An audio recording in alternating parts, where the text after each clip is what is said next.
get upset on the internet. You're a salt adult. You're a salt adult.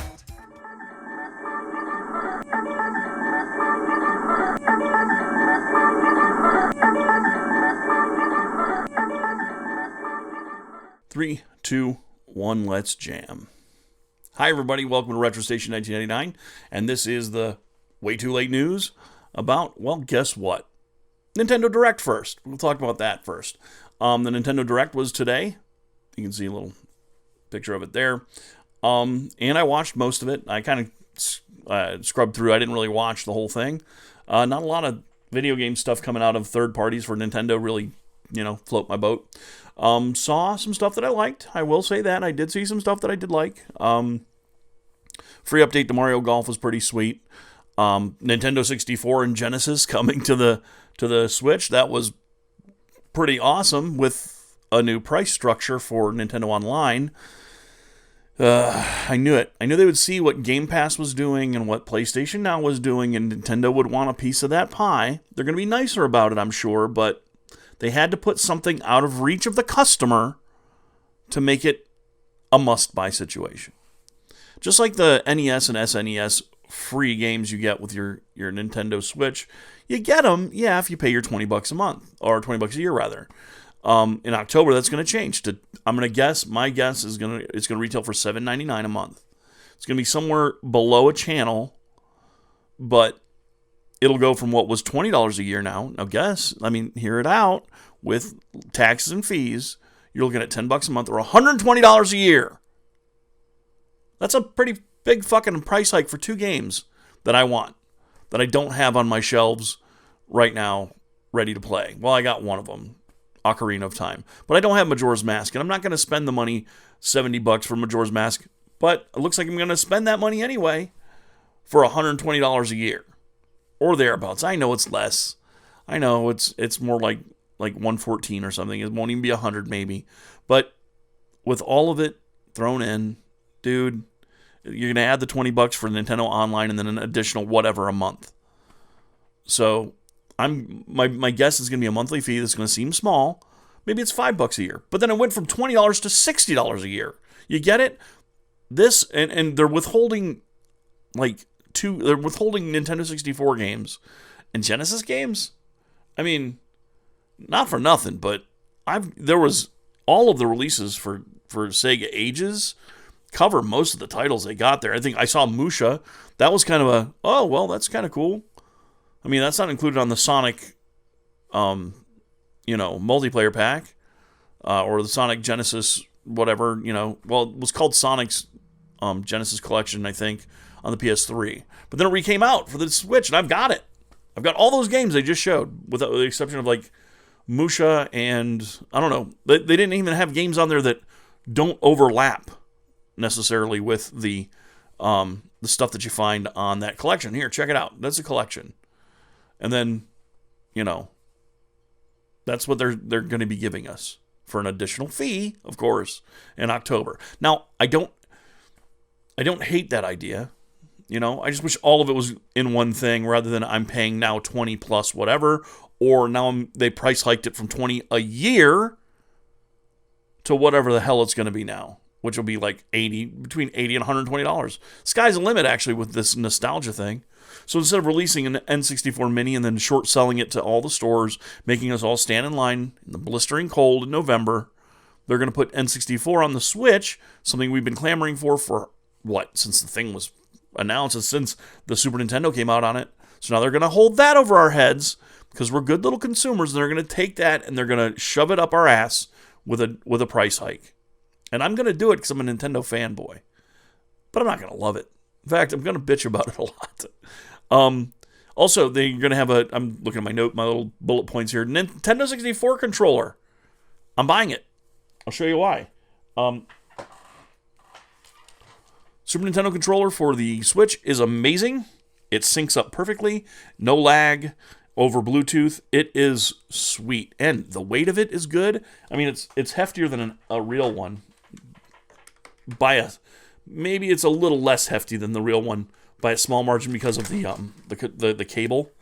But if I had to weigh them, which I will because I dropped it, I don't have to weigh them, but if I weighed them against one another without the cable, they're pretty identical, pretty similar. Similar form factor, except the buttons are a little bit like snappy on the new and a little bit squishy on the old. But that's an old controller. It's like, what, 30 years old? Something like that. So yes, I will be getting the Nintendo 64 controller. But did you notice they're also going to they're going to sell a Genesis controller. A 3-button Genesis controller. See, folks, this is what I'm talking about. Like, Nintendo, it has a history of, this is how Nintendo's plan works. They're going to do something amazing, something really cool, and they're going to fuck up one thing. One thing will be fucked up. One thing will be just, what the fuck? Like the Wii. The Wii is amazing. But then you go, well, it's great. Controls are fun to use. It's revolutionary.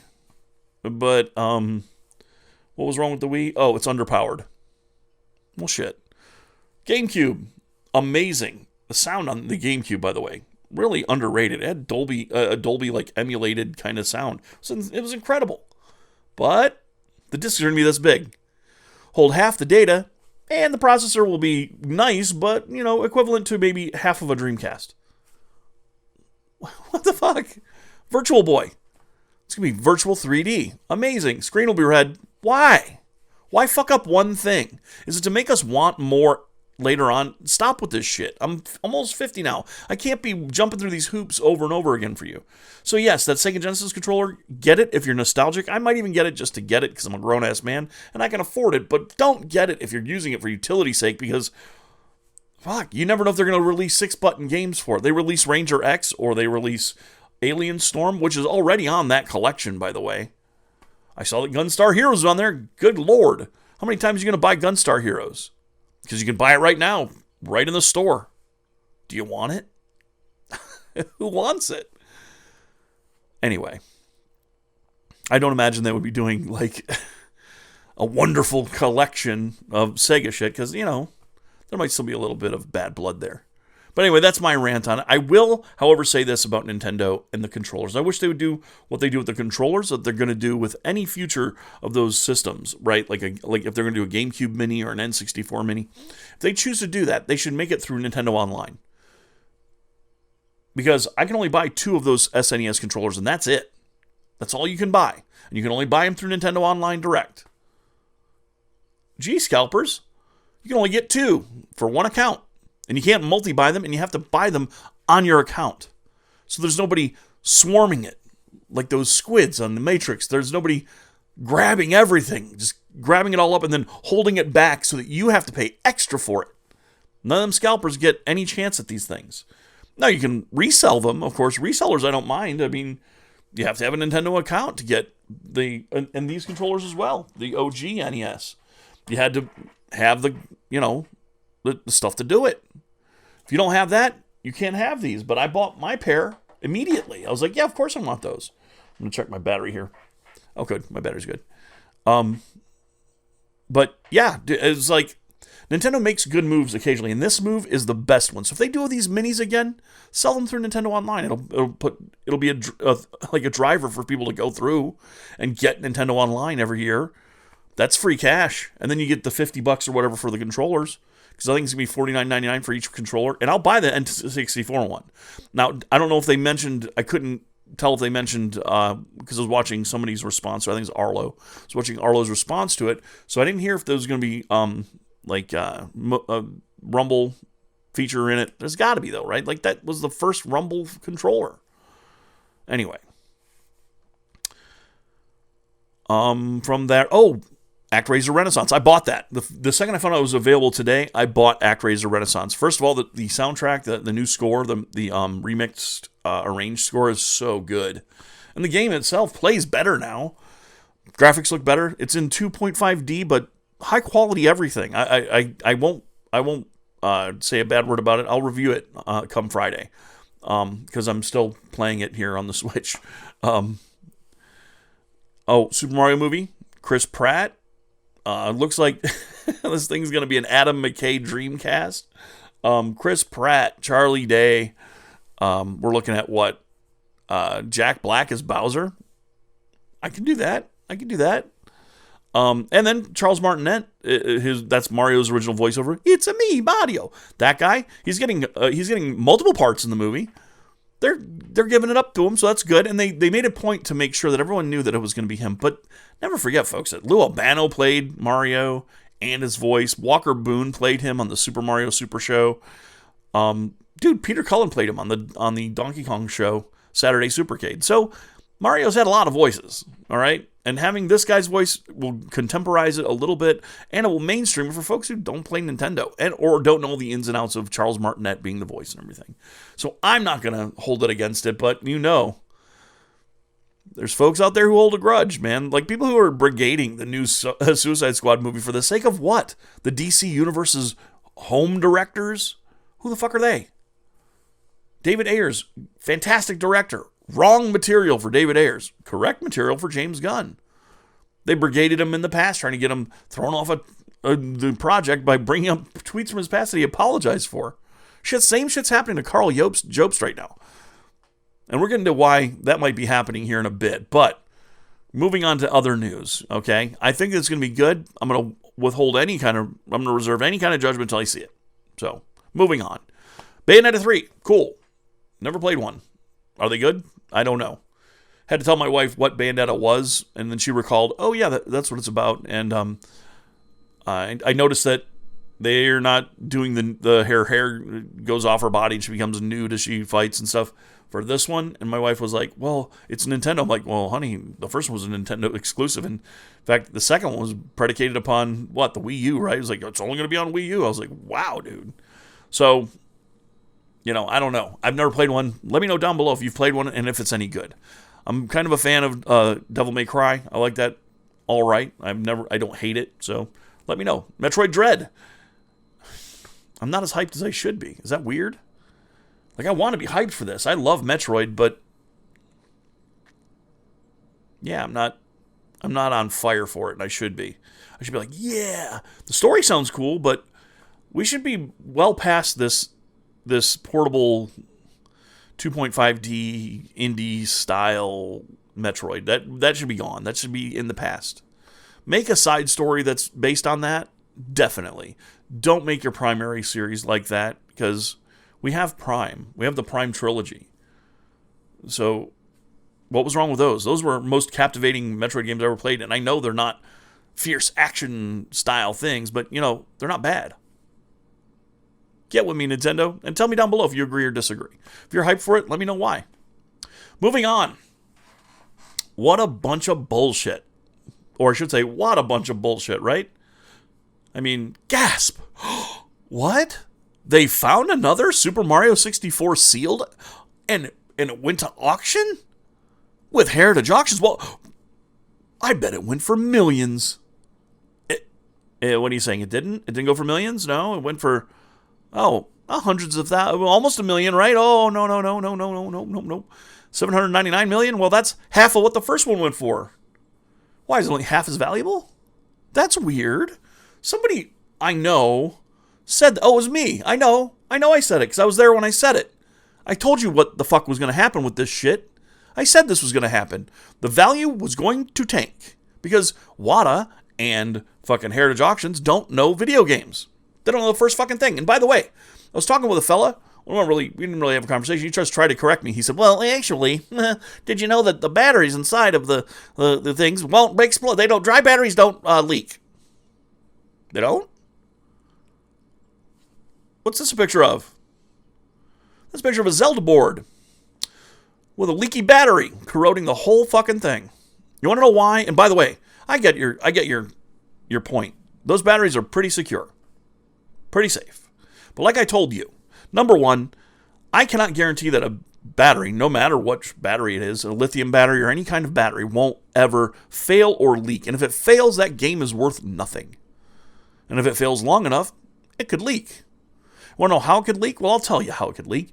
Most good batteries won't leak. In fact, they're guaranteed for 10 years to not ever run out of charge and never leak. Well, not never. Just probably won't leak. Look at any of those watch batteries or hearing aids. I have family with hearing aids. Trust me, hearing aid batteries can leak if they get wet. And how would a Zelda battery of low quality get wet? Well, gee, I don't know.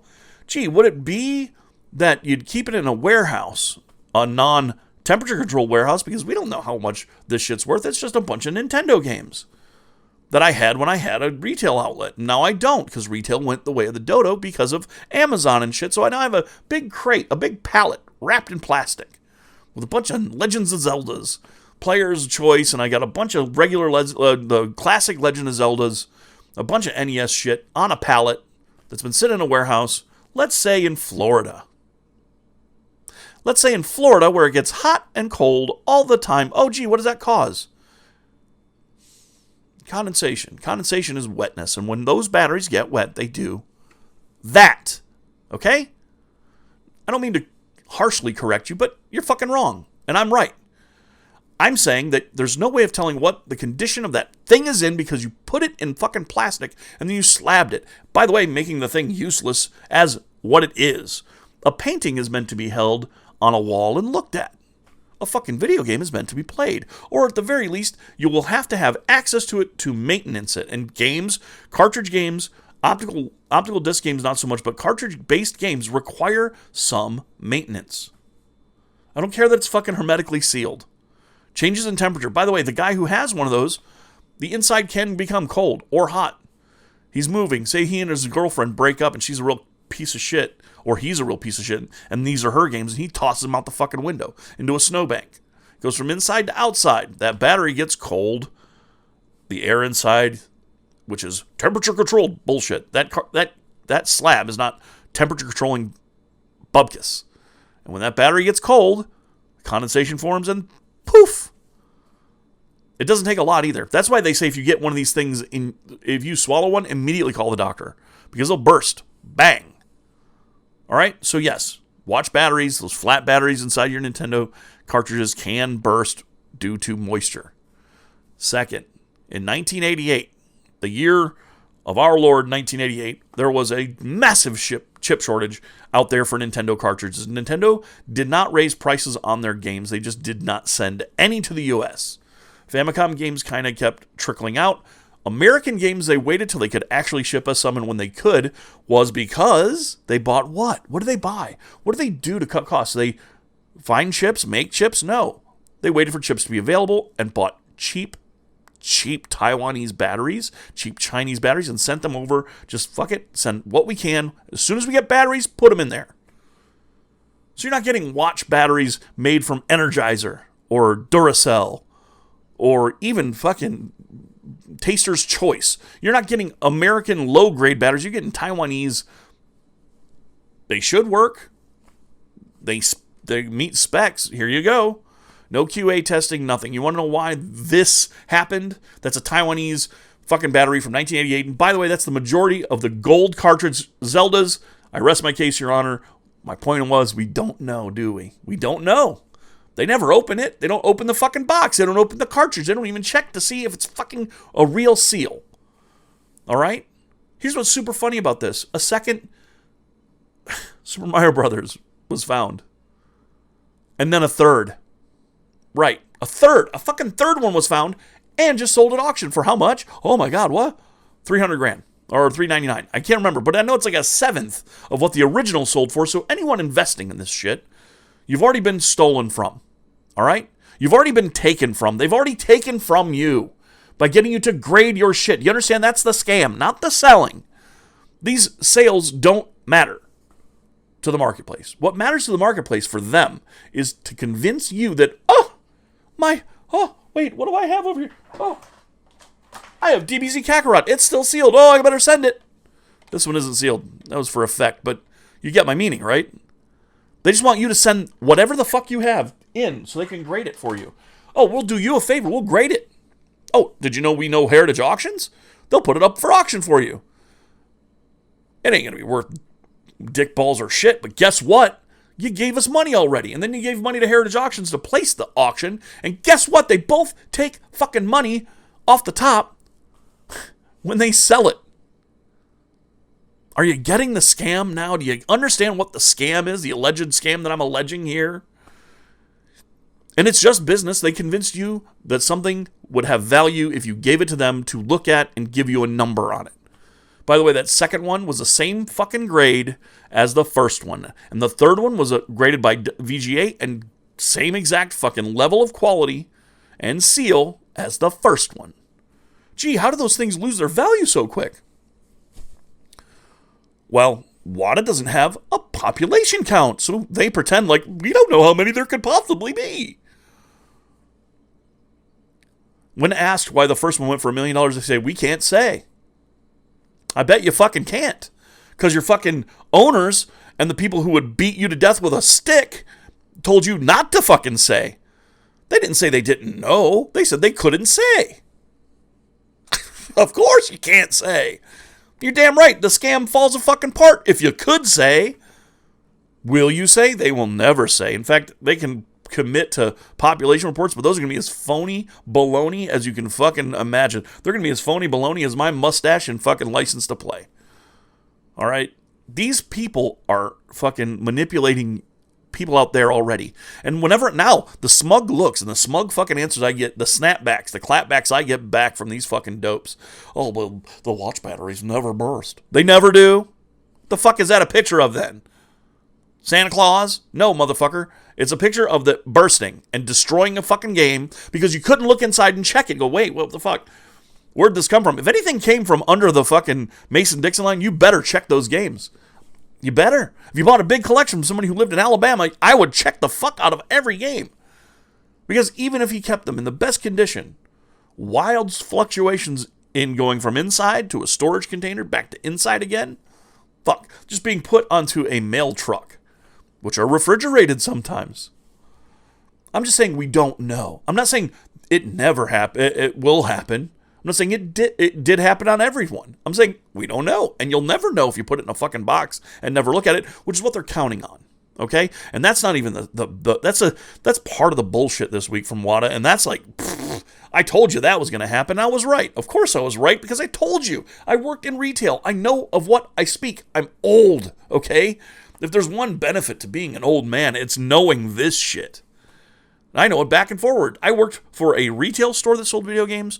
I worked for a pawn shop that sold video games under the guise of being a video game store. Okay? Trust me, I know of what I speak. I mean, but here's what's super funny. Okay? Here's what's real funny. Recently, somebody sold a sealed copy of Sonic the Hedgehog on the Sega Genesis for, what was it, like almost $800,000 or some shit? Some fucking crazy number. So crazy that the fellow Yuji, the guy who created Sonic, tweeted out and said, "What is this?" Right. What is this? Well, I don't know. First of all, when he looked at it, it seemed odd. Yeah, why would they plastic seal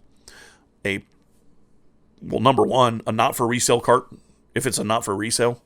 They didn't. I owned a Sega Genesis. My Sonic did not have cellophane on it. It wasn't sealed. The ones that you could get where I worked were only sealed if they were the floor copy because we gave the floor copy to our employees to use so they could learn how to play them. I've told you this story before, which now it occurs to me, like, this is why WATA wants to remove those retail stickers, because if it has a retail sticker on it, that is a line to where it came from, and if you know where it came from, if you see EB, if you see, not electronic, if you see Babbage's, you see GameStop, if you see fucking, I don't know, any game store, any legit game store, software, etc. If you see a software, etc. sticker on there, yeah, they it. If it's sealed and it's a Genesis game, it was because it was given out as retail, like it was for training. So you could take it home, learn what the game was, so you could talk about it to a customer. Don't believe me? Well, here's some footage from the dude My Retro Life. This guy, whose dad was a salesperson for a tech retailer, brought him home a little gift. Here's the footage of that. Okay, you know what? Fuck this. Here's the footage of that. I'm going to bring it full screen. Now let's watch. Look at him open that box. It's a box of it's a box of Master System games and Genesis games. You want to know what you're going to see here? What's missing of those fresh from the factory, the last ones they had in his store? What's missing off all those? That's right. Cellophane. Ain't no cellophane on those, motherfucker. You want to know why? Because most big retailers, like his dad was, they had cards, remember? Toys R Us, they stopped needing cellophane when they had that card system. Even their Nintendo products sometimes didn't come. They got uncellophaned in the back. That's why they don't want Toys R Us stickers on there anymore. Gee, is it all becoming clear now that this is a fucked up, weird way to manipulate people into getting their shit graded? And whoever sent this in, bravo for getting them to fucking to sign off on a sealed copy. Did you even tell them where you got it? How'd you get it sealed? If it says not for retail on the back, that thing's a piece of horse shit. You want to know why? Because there is on the top of every fucking one, there's a little peg. There's a little peg hook on top of every Sega cartridge there is. And they weren't folded down and stamped down with fucking cellophane. No. Most times, many times, almost all the time, boom. The only cellophane ones, and by the way, there were cellophaned Sega Genesis games. There were the cardboard box games. Sonic 3. I think Eternal Champions. Jurassic Park Rampage Edition. I have that one. But what I'm saying is that Sega Genesis games sealed. That's...